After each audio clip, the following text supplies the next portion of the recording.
Howdy, Pastor Mark Driscoll here with this week's Ask Pastor Mark newsletter question. It comes from Jeff. He says, I've listened to you for many years. Thank you. I've been doing this a while. Can you help me by answering the following questions? And he has a couple questions about creation and Genesis. I'll hit the first one. Do you believe that the Bible teaches that God made the earth in 7, not 5, not 8, literal days, or is Genesis not intended to teach us the how and timeline of creation? Well, as soon as you pick up this question, it is amazing how everything erupts into a great controversy and conflict. But let me say this. This question is important because it is early in Genesis, and the question is, how do we interpret the Bible? As a general rule, we interpret the Bible literally, not to be fancy, but there is plain literal, where it just says what it means, and there is figurative literal, where it teaches something literally by using a figure of speech. So if I told you, I'm so hungry I could eat a horse, I really don't want a horse. What I would like is a hamburger. So maybe get on the horse and go, give me a hamburger, but don't just bring me the horse.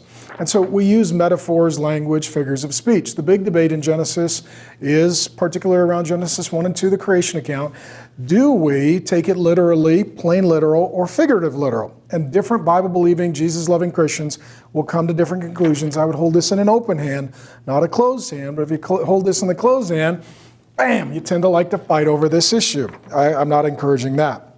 Now, I don't believe that this issue necessarily determines the age of the earth.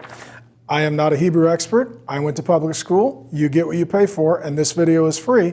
But as I remember in Genesis, I taught it in 2004, I think, that there is Bahra and Asa, set them fast, tried to look smart, and one means to create from nothing, the other means to create from existing matter. So if I told you that this morning, Grace, my lovely dear wife, best friend, made me an omelet, you would not say, that is amazing. Out of nothing, she created an omelet. Instead, what she did, she took pre-existing eggs and also cheese and also olives and also pineapple, because I am weird and every once in a while I want a Hawaiian breakfast, and she made me an omelet. The camera guy's laughing so hard I can barely finish my video. But we're not going to stop. And so she made from pre-existing material. Now, when Genesis says that God made the heavens and the earth, he made everything from nothing. Hebrews 11 says the same thing. And then it goes on to say that he made this and he made that.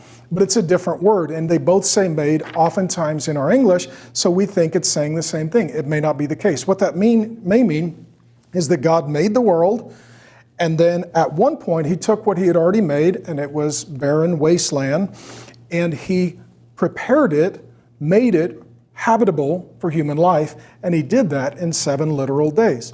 I think this opens the possibility, and some of you are going to whack me like a pina colada person on Cinco de Mayo that is just looking to hand out a beating. That's fine. But I don't believe that if you hold to the 7 literal days of creation in Genesis, that you also have to hold to a young earth theory. It is possible that the earth is old, and then in 7 literal days, God prepared it for human life. Why would I think that some would say that the 7 days in creation are in fact non-literal? Because the Hebrew word in that section of the Bible is yom, which sometimes in the Bible means extended period of time, not 24-hour literal days. And some would say, okay, it's a flexible word. That is true. I do believe, however, to finally answer your question, thank you for both of you who have hung in there till this point, that the 7 days of creation are in fact literal for a couple of reasons. Number one, they are numbered. Day 1, day 2, day 3, day 4. If you're not talking about day 1, it's weird to say day 1, day 2, God numbers them. And it says furthermore, there was evening and morning and evening and morning and evening and morning. That tends to be how we define a day. In addition, if you jump forward to the 10 Commandments, I think it's around, in Exodus around chapter 20, there are 10 Commandments. One of them is to keep the Sabbath.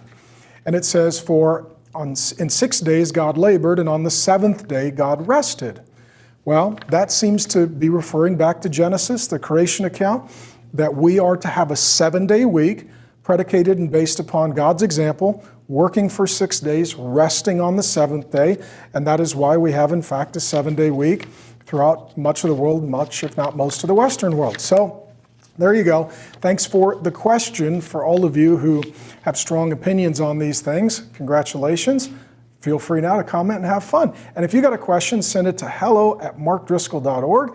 And if you have a nasty comment, I'd be happy to delete it for you because I'm here to serve.